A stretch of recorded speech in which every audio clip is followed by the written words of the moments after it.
प्रथमतः सर्वांना माझा नमस्कार। भारतीय विद्यापीठ अभिमत विश्वविद्यालयाच्या 30व्या स्थापना दिन समारंभाचे प्रमुख पाहुणे आणि वैद्यकीय शिक्षण मंत्री महाराष्ट्र राज्य यांचं काम मी स्वतःहून बऱ्याच वेळा पाहण्याचा योगायोग मला आला। महाराष्ट्रामध्ये सर्व कुटुंबामध्ये ज्याचा संबंध आहे आणि विशेषतः त्यांच्या कागल मतदारसंघात मला जाण्याचा विद्यापीठ अनुदान आयोगाचा चेअरमन म्हणून जाण्याचा संबंध आला, तेव्हा त्यांची मुलाखत आणि त्यांचं काम जवळून पाहण्याचा संबंध आला। तेव्हा तिथली माणसं जशी पतंगराव कदम साहेबांना देव मानतात तसे आपणालाही त्या कागल भागात देव मानतात, हे मला या ठिकाणी नमूद करायचं वाटतं। या ठिकाणी या विद्यापीठाच्या वर्धापन दिनाच्या स्थापना दिनाच्या दुसरे जे प्रमुख पाहुणे आहेत ते कौशल विकास आणि उद्योजकता मंत्री यांनी जो महत्त्वाचा विषय आहे, आज त्या भारताच्या ज्या शिक्षणाच्या मध्ये त्याचा अंतर्भाव प्रत्येक क्षणाक्षणाला केला पाहिजे, असेही मंत्री आज इथं या भारतीय विद्यापीठ अभिमत विश्वविद्यालयाला आले। त्याचंही या दोन्ही मान्यवरांचे मी भारतीय विद्यापीठ अभिमत विश्वविद्यालयाच्या वतीनं स्वागत करतो आणि आभारही मानतो। या ज्यांचं भाषण आणि दिल्ली येथे झालेल्या अखिल भारतीय मराठी साहित्य संमेलनाच्या अध्यक्षा त्यांचं भाषण ऐकून संपूर्ण सभागृह जेव्हा उभा राहिलं आणि 2-3 मिनटं सातत्यानं टाळ्या वाजवल्या, शेवटी त्यांना सांगायला नाही आता बस करा, इतकं त्यांचा मानवंदना दिली असं म्हणून अशा त्या या ज्येष्ठ लेखिका आणि संमेलनाच्या अध्यक्ष आदरणीय डॉक्टर तारा भवाळकर ताई, या भारतीय विद्यापीठ अभिमत विश्वविद्यालयाचे प्रकुलगुरू, भारतीय विद्यापीठ अभिमत विश्वविद्यालयाचे कार्यवाह, महाराष्ट्र राज्याचे राज्यमंत्री माननीय डॉक्टर विश्वजित कदम, भारतीय विद्यापीठाचे कार्याध्यक्ष आदरणीय आनंदराव पाटील साहेब, भारतीय विद्यापीठ अभिमत विश्वविद्यालयाचे कुलगुरू माझे सहकारी आदरणीय डॉक्टर विवेक सावजी, या इथे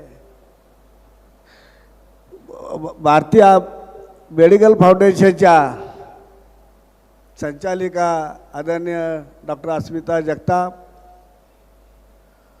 भारतीय विद्यापीठ स्कूल कमिटीच्या अध्यक्ष आणि चेअरमन आदरणीय वहिनीताई, नाव घेतलं नाही मुद्दाम, इथं उपस्थित असलेल्या आमच्या स्वप्नाली ताई,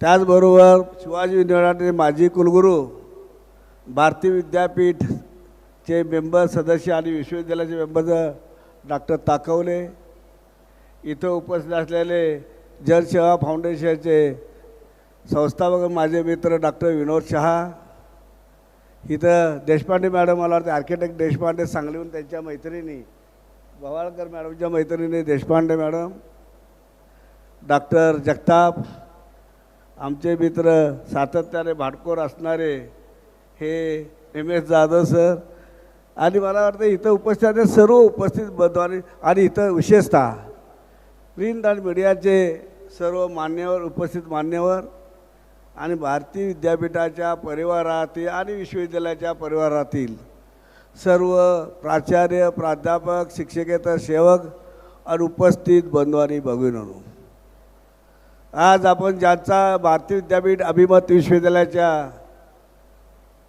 वतीने ज्यांनी 98 अखिल भारतीय मराठी साहित्य संमेलनाचे अध्यक्ष भूषवले, नुसतं भूषवले नाही ते गाजवले, अशा पुण्याच्या आणि सांगलीच्या लेखिका आणि ज्येष्ठ संशोधक आदरणीय डॉक्टर तारा भावळकर ताई यांनी खरोखरच सरस्वतीचे लेख शोभावी असे तुमचं कर्तृत्व आहे. आणि त्याचबरोबर आणि ज्यांनी अखिल भारतीय साहित्य संमेलनामध्ये ज्यांनी नावलौकिक केला, महाराष्ट्राचं नावलौकिक केला, सांगलीचं नावलौकिक केला, त्याचबरोबर पुण्याचाही नावलौकिक केला, अशा आज या समारंभाला उपस्थित राहिल्या. त्याबद्दल भारतीय विद्यापीठ अभिमत विश्वविद्यालयाच्या वतीने मी त्यांचं अभिनंदनही करतो आणि स्वागतही करतो. त्याचबरोबर या इथे खरोखरच त्यांनी ज्या लोकसाहित्य आणि लोकसंस्कृतीच्या ते व्यासंगी संशोधक आणि अभ्यासक आहेत. त्यामुळे ज्ञाननिर्मितीच्या क्षेत्रात त्यांनी केलेलं काम ते पुढच्या अनेक पिढ्यांना उपयुक्त आहे असं मला वाटतं. अशा ह्या व्यक्ती आज आपल्याला सन्मान त्यांच्या आपल्या विद्यापीठाच्या तर्फे होतो आहे, याचा सार्थ अभिमान आपल्या सर्वांना आहे. खरोखरच भारतीय विद्यापीठाची सुरुवात आदरणीय विश्वजित कदम साहेबांनी सांगितलेलीच आहे, सगळ्या लोकांनी सांगितलेलं. पण मी भारतीय विद्यापीठाचं सांगतो, संयुक्त महाराष्ट्राचं निर्मिती झाल्यानंतर शिक्षण, राजकारण, समाजकारण, शिक्षण क्षेत्रामध्ये ज्यांनी ठसठशीत हे महत्त्वाचे कर्तृत्व ठसठशीत नाममुद्रा उमटवली ते असे भारतीय विद्यापीठाचे संस्थापक कुलपती आदरणीय डॉक्टर पृथ्वीराज कदम साहेब यांनी उमटलेले आहे. आपल्याला कल्पना आहे, ताईने सांगितलं की भावाळकर मॅडम ताईंनी सांगितलं, ग्रामीण भागाच्या विद्यार्थ्यांना जेव्हा SSC HSCमध्ये विद्यार्थी बहुतेक विद्यार्थी बरेचसे विद्यार्थी नापास होतात, यांच्यासाठी गणिताई इंग्रजी बाह्य परीक्षा सुरू केल्या आणि त्याची सुरुवात भारतीय विद्यापीठाची झाली. आज भारतीय विद्यापीठाचा वटवृक्ष झालेला आपण पाहतो आहोत. एकूण भारतीय विद्यापीठाला आज 61 वर्ष चालू होतं आहे. याकडे होईल 10 मे 1964 साली भारतीय विद्यापीठाची स्थापना झाली. शैक्षणिक, सामाजिक, आर्थिक, सांस्कृतिक परिवर्तन घडवून आणण्याच्या उद्देशाने आपल्या या विद्यापीठाची भारतीय सुरू झालेले आहे. आणि हे करीत असताना त्यांनी विद्यार्थी हा केंद्रबिंदू मानून त्यांनी त्या पद्धतीने वाटचाल केली. आणि आज आपला भारतीय विद्यापीठ असो, भारतीय विद्यापीठ अभिमत विश्वविद्यालय असो, एवढ्या 30 वर्षाच्या कालावधीमध्ये भारतीय विद्यापीठाने 4 नॅक झाले. त्यांनी आपल्याला सांगितलं की त्यांना सुरुवातीपासून भारतीय विद्यापीठ अभिमत विश्वविद्यालयाने शैक्षणिक गुणवत्तेचा मोठ्या प्रमाणात राखलेले आहे आणि देशामध्ये नावलौकिक केलेलं आहे. मला सार्थ अभिमान वाटतो. महाराज जेव्हा भारतीय विद्यापीठ अभिमत विश्वविद्यालयाची दर्जा पाहण्यासाठी एक कमिटी नेमलेली होती, अति तज्ज्ञ माणसाचे, देशातील तज्ज्ञ माणसाची कमिटी होते, तेव्हा मला सार्थ अभिमानानं सांगा वाटतो, भारतीय विद्यापीठ अभिमत विश्वविद्यालयाला महाराष्ट्र सेंट्रल गव्हर्नमेंटनी त्यावेळेला फक्त पहिल्यांदा महाराष्ट्रामध्ये A ग्रेड घेऊन सन्मानित करण्यात आले असं मला प्रामुख्याने सांगायचं वाटतं. म्हणजे सुरुवातीपासून 26 एप्रिल 1996 रोजी भारतीय विश्वविद्यालयाची स्थापना झाली आणि अवघ्या 30 वर्षामध्ये भारतीय विद्यापीठाने देशाच्या पातळीत नावलौकिक मिळवलेलं आहे. सर्व क्षेत्रामध्ये आज सर्व शिक्षण देणारे, मल्टीडिसिप्लिनरी असं म्हणा शिक्षण देणारे हे महाविद्यालय आहे. बरोबरच अतिशय मी याकडे पाहतो जे लोढा साहेबांनी सांगितलं की आपण स्किल एज्युकेशन, मला प्रामुख्याने माझे सर्व सहकारी इथं उपस्थित आहेत आणि विद्यार्थ्यांनासुद्धा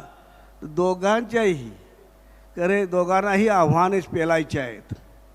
कारण ज्या पद्धतीने आज शिक्षण सक्रियात जाते आहे आणि त्या शिक्षणाच्या प्रवाहामध्ये शिक्षकांनासुद्धा हे जे स्किल एज्युकेशन आता मोठ्या प्रमाणात चालू आहे त्यांनासुद्धा मोठ्या प्रमाणात आव्हान आहेत. त्याचबरोबर विद्यार्थीसुद्धा शिकत असताना फक्त परीक्षा देऊन तो विषय पास होऊन ह्या जगामध्ये टिकावं लागणार नाही. हे फक्त अभ्यासक्रम थोडक्यात शिकवणे आणि जग काय आहे ते शिकवणे याला शिक्षण म्हणता येणार नाही. विद्यार्थ्यांना खऱ्या अर्थाने तो शिक्षणाचा उपयोग व्यवहारामध्ये कसं करता येईल हे ज्याला येतं तोच खऱ्या अर्थाने अतिशय चांगला विद्यार्थी आपल्या महाविद्यालयातून संस्थेमधून बाहेर पडला असं म्हणायला लागेल. तेव्हा हे आव्हाने आपल्या प्राध्यापकांनी स्वीकारली पाहिजेत. आणि स्किल एज्युकेशन, फक्त स्किल एज्युकेशनमध्ये आपण कदा त्यामध्ये अनेक त्यामध्ये नाही का आपल्याला लक्षात येते. आर्टिफिशियल इंटेलिजन्स असेल, हे स्किल एज्युकेशन असेल, त्याचबरोबर याचं AI, आता AI सुद्धा शेतीमध्ये करायला लागले आहेत. अलीकडे ह्याच्यामध्ये लंडनमध्ये किंवा आपल्या याच्यामध्ये AIच्या माध्यमातून संपूर्ण शेती घरात बसून केली जाते. मग आता ते सुद्धा गेल्या 2 दिवसामध्ये शरद पवार साहेबांनी सुद्धा सांगितलं की AIच्या वतीनं शेती करायला आपण स्वीकारलं पाहिजे. मग ते जर AIवरून शेतीचं आपण करायला लागलो तर मला वाटतं प्रश्न बऱ्याच जरी आर्टिफिशियल इंटेलिजन्स प्रश्न निर्माणही होतील आणि त्याचबरोबर अनेक प्रश्न त्या भेटतात. त्यामध्ये काय काळच सोल्युशन आहे असं मला वाटतं. आणि अशी करीत असताना ह्या आपल्या आपण उद्योग करणारे आहोत. आता ज्ञान निर्मिती आपण म्हणतो औषध निर्माण करणार किंवा इंडस्ट्री स्टार्ट करणारे विद्यार्थी आपल्या संस्थेतून बाहेर पडतात का? त्या आपल्या स्वतःचा बिझनेस सांभाळणारे विद्यार्थी तयार होतात का? त्याचबरोबर समाजामध्ये हे लोकांना चांगल्या पद्धतीने काम करण्याची जी यंत्रणा राबवली जाते ते आपण त्या पद्धतीने करतो का हे पाहण्याची गाडी मला वाटते गरज आहे असे वाटतं. खरोखरच झपाट्याने बदललेले तंत्रज्ञान स्वीकारणे आणि त्याचबरोबर स्वतः आत्मसात करणे याला मी प्राधान्य देतो आणि त्या पद्धतीने आपण वाटचाल करावी. आणि संशोधन, आता संशोधन हा म्हटलं जातं महाविद्यालयाचा विद्यापीठाचा आत्मा आहे. परंतु संशोधन आपल्या विद्यापीठात चांगल्या प्रकारे संशोधन सुरू आहे, चांगल्या उत्तम आहे. त्याबरोबर अधिक प्रगती करणे आवश्यक आहे आणि रिसर्चचा प्रवास लॅब टू लँड होणे आवश्यक आहे. आपण शिक्षण पुस्तक पेपर प्रसिद्ध करणे आणि ते मानांकन मिळवणे आणि प्रोफेसर असिस्टंट होणे याला काही अर्थ नाही. तो प्रवास, तो रिसर्च सामान्य माणसाला आपण कसा उपयोगी पडतो हे जेव्हा करू तेव्हा खऱ्या अर्थानं शिक्षण खऱ्या अर्थानं आपण देऊ शकतो, दिलेलं आहे असं मला वाटतं. म्हणून हे प्रगती करत असताना संशोधन हे आपण मोठ्या प्रमाणात घेतलं पाहिजे. दोन्ही आव्हाने आता स्वीकारायला लॅब असिस्टंट कुणीही असू द्या, अतिशय चांगल्या पद्धतीने पुढं जाऊन आपलं शिक्षण क्षेत्राचं पावित्र्य राखण्याचं काम त्यांनी करावं असं मला वाटतं. आम्हाला जास्त आता काय बरं अजून मिश्रित साहेब बोलणार आहेत, कारण खूप सांगता येईल.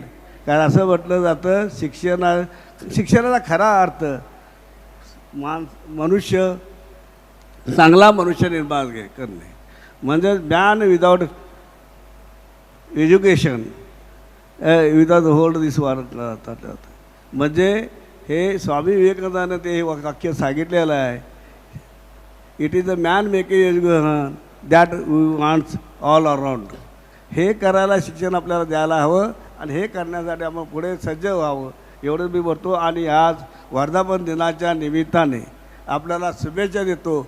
आणि आदरणीय मिश्रित साहेब आपल्या वेळात वेळ काढून आलं आणि त्यांचं आपल्याला मार्गदर्शन मिळणार आहे. त्यामुळे मी इथेच थांबतो. जय हिंद, जय